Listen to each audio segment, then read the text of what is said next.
कांग्रेस और भारतीय जनता पार्टी के बीच चुनावी महासंग्राम जारी है। आज 25 नवंबर के दिन राजस्थान में वोटिंग चल रही है और इस वोटिंग के बीच आरोप प्रत्यारोप का सिलसिला भी जारी है।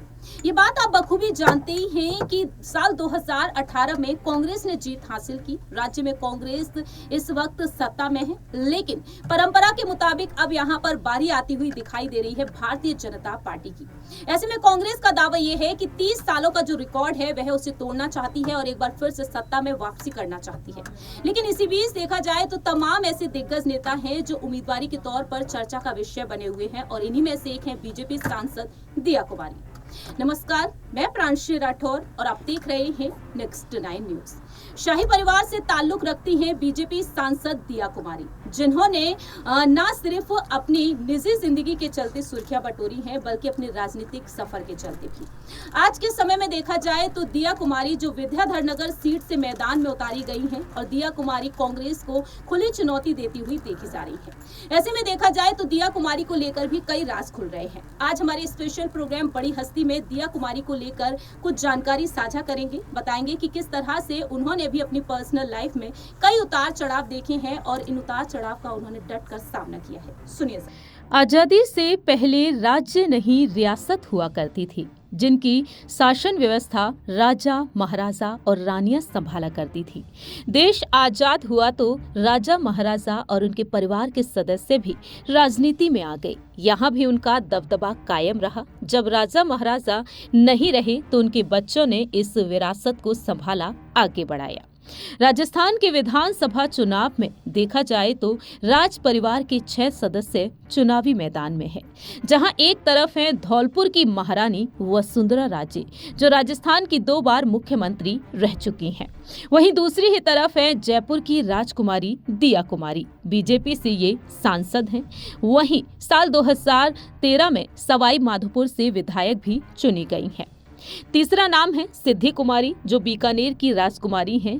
वहीं कोटा की महारानी कल्पना देवी भी हैं, वह भी चर्चा का विषय बन चुकी हैं।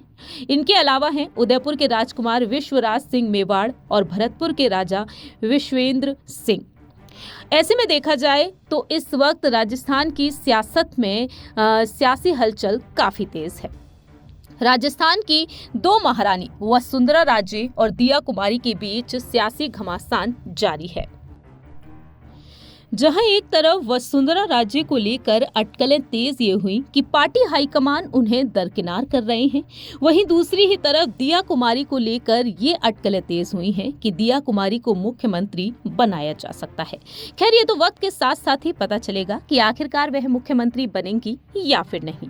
लेकिन यहाँ पर दिया कुमारी को लेकर तमाम खुलासे हो रहे हैं। राजस्थान के राजसमंद से बीजेपी सांसद हैं, जयपुर राजघराने की राजकुमारी हैं दिया कुमारी, जो अपनी प्रेम कहानी को लेकर काफी ज्यादा सुर्खियों में रह चुकी हैं। इनकी प्रेम कहानी किसी फिल्म की कहानी से कम नहीं है। इनकी कहानी पर अगर रुख किया जाए तो पहले तो किसी को पता ही नहीं चला, लेकिन 23 साल पहले जब सामने आई तो सुर्खियों में आ गई थी। दरअसल राजकुमारी दिया कुमारी ने राजघराने के विरोध के कारण 1994 में दिल्ली के एक कोर्ट में गुपचुप तरीके से सामान्य आदमी नरेंद्र सिंह से शादी रचा ली थी और इसके 2 साल बाद उन्होंने मां पद्मिनी देवी को अपनी शादी के बारे में बताया था। इसके बाद जयपुर और राजस्थान ही नहीं, पूरे देश भर में सनसनी मच गई थी।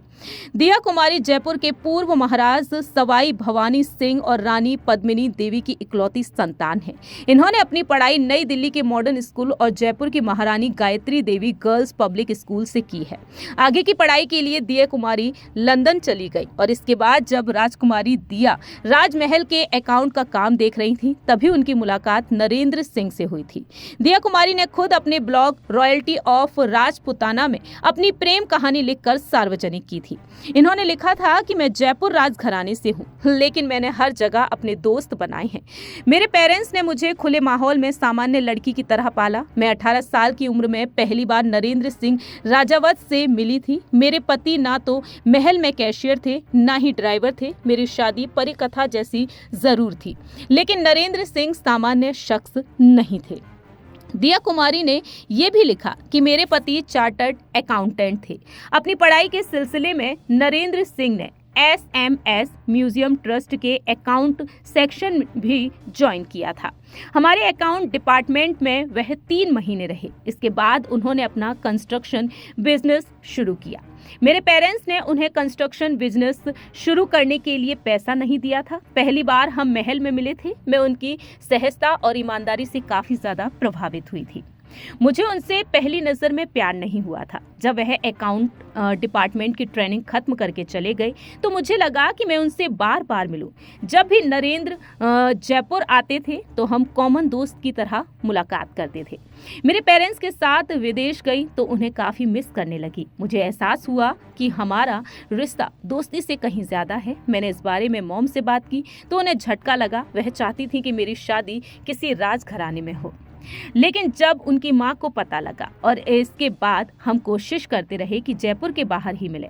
हम दिल्ली में एक दोस्त के घर में अक्सर मिलते थे। इस पर मेरे पेरेंट्स ने मुझे शादी के लिए लोगों से मिलाना शुरू कर दिया। मैं कई शानदार लोगों से मिली लेकिन मेरी दिलचस्पी तो किसी और में थी। मैं अपने पेरेंट्स की चिंता भी समझ रही थी। मेरे नरेंद्र से रिश्ता खत्म करने की कोशिश की। हमने बात करना भी बंद कर दिया। इसका कोई असर नहीं पड़ा, बल्कि प्यार और शादी की चाह गहरी होती चली गई। हम दोनों ने 6 साल तक एक दूसरे को जानने के बाद आखिरकार 1994 में आर्य समाज तरीके से शादी रचा ली और फिर इस शादी को कोर्ट में रजिस्टर कराया। मैंने 2 साल तक अपने पेरेंट्स को नहीं बताया कि हमने शादी की है। फिर नवंबर 1996 में मैंने मां को बताया मैंने शादी कर ली है। हालांकि नरेंद्र सिंह के परिजनों की प्रतिक्रिया भी पॉजिटिव नहीं रही थी। फिल्मी उतार चढ़ाव के बाद अगस्त 1997 को राजकुमारी दिया कुमारी की नरेंद्र सिंह के साथ भव्य तरीके से शादी हो गई। राजपूत समुदाय ने एक ही गोत्र का होने के कारण राजकुमारी दिया कुमारी और नरेंद्र कुमार सिंह की शादी का विरोध किया और इसके चलते राजा भवानी सिंह को राजपूत महासभा के अध्यक्ष का पद भी छोड़ना पड़ा था। ये खींचतान लगातार 19 साल तक चली थी और इस प्रेम कहानी ने कुछ साल पहले ही अलग मोड़ ले लिया। दोनों के बीच मनमुटाव की खबरें आने लगी और बीजेपी की पूर्व विधायक राजकुमारी दिया कुमारी के पति नरेंद्र सिंह के साथ रिश्ते अच्छे नहीं रह गए और दोनों एक दूसरे से अलग होते हुए नजर आए। दिया कुमारी और नरेंद्र सिंह ने इसके बाद फिर से साथ रहना शुरू किया लेकिन फिर अलग हो गए। इसके बाद दोनों ने जयपुर के फैमिली कोर्ट में तलाक के लिए अर्जी दाखिल की। कोर्ट ने साल 2019 की शुरुआत में दोनों की सहमति से उन्हें तलाक दे दिया। दिया कुमारी और नरेंद्र सिंह के 2 बेटे हैं, पद्मनाथ सिंह, लक्ष्यराज सिंह और एक बेटी है जिनका नाम है गौरवी। दिया कुमारी अपनी पारिवारिक विरासत सिटी पैलेस और जयगढ़ किला के साथ अन्य इमारतों और हेरिटेज के संरक्षण का कामकाज भी संभालती हैं और साथ ही साथ राजनीति में भी एक्टिव है। वहीं दिया कुमारी ने अपने एक इंटरव्यू में बताया था कि आखिरकार किस तरह से उन्होंने दिक्कतों का सामना किया। दिया कुमारी का कहना रहा कि मैं दुखी इकलौती बेटी थी, इसलिए मां को दुखी देखकर मैं खुद को कसूरवार मानने लगी थी। 5 से 6 महीने तक का नरेंद्र से उन्होंने दूरी बनाई। वो वक्त मेरी जिंदगी का सबसे बुरा दौर था। मैं उनकी आवाज़ सुनने के लिए ब्लैंक कॉल्स भी किया करती थी, लेकिन एक दिन फ़ोन पर बात कर ली। पेरेंट्स को बिना बताए शादी कर ली क्योंकि वे अब भी सोच रहे थे कि मैं इससे बाहर निकल पाऊंगी। और 6 सालों के बाद 1994 में आर्य समाज में इन्होंने शादी की, जैसा कि हमने आपको बताया ही। लेकिन देखा गया कि दिया कुमारी ने कई उतार चढ़ाव देखे। जैसा कि हमने आपको बताया कि उनके पेरेंट्स उनसे खफा रहने लगे थे। दिया कुमारी ने अपने इंटरव्यू में बताया कि सभी रिश्तेदारों को लगता था कि मेरी शादी किसी महाराजा से होगी, लेकिन मैं सिर्फ अच्छे इंसान से शादी करना चाहती थी, ओहदे से नहीं।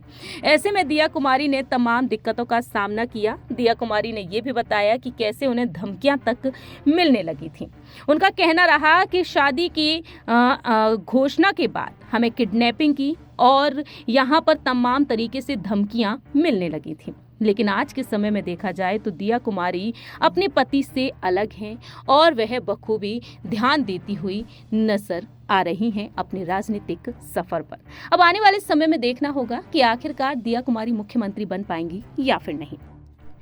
फिलहाल देखा जाए तो यहाँ पर दिया कुमारी को लेकर ये तमाम खबरें जो सामने आई हैं तमाम वेबसाइट्स के मुताबिक, लेकिन नेक्स्ट 9 न्यूज़ इन बातों की पुष्टि नहीं करता है। आपने सुना कि किस तरह से दिया कुमारी की शादी भी टूट चुकी है और आज के समय में देखा जाए तो वह अपने राजनीतिक करियर पर फोकस की हुई है। तो आने वाले समय में ये देखना होगा कि बीजेपी सांसद दिया कुमारी क्या वाकई में बीजेपी को विद्याधर नगर सीट से जीत दिला पाएंगी या फिर नहीं। 3 दिसंबर को जब नतीजे सामने आएंगे तब पता चलेगा कि आखिरकार राजस्थान में सत्ता में कौन सी पार्टी आती है, क्योंकि दिया कुमारी को लेकर चर्चाएं ये तक तेज हुई है कि पूर्व मुख्यमंत्री वसुंधरा राजे को दरकिनार करने की कोशिश है और ऐसे में दिया कुमारी का नाम खुलकर सामने आया है कि कहीं ना कहीं पार्टी हाईकमान उन्हें मुख्यमंत्री का पद सौंप सकते हैं। तो आने वाले दिनों में देखना होगा कि आखिरकार राजस्थान में परंपरा के मुताबिक बीजेपी आती है या फिर कांग्रेस यहां पर 30 सालों का रिकॉर्ड तोड़ देगी। इस खास रिपोर्ट में इतना ही। बाकी की तमाम अपडेट्स के लिए आप देखते रहिए नेक्स्ट 9 न्यूज।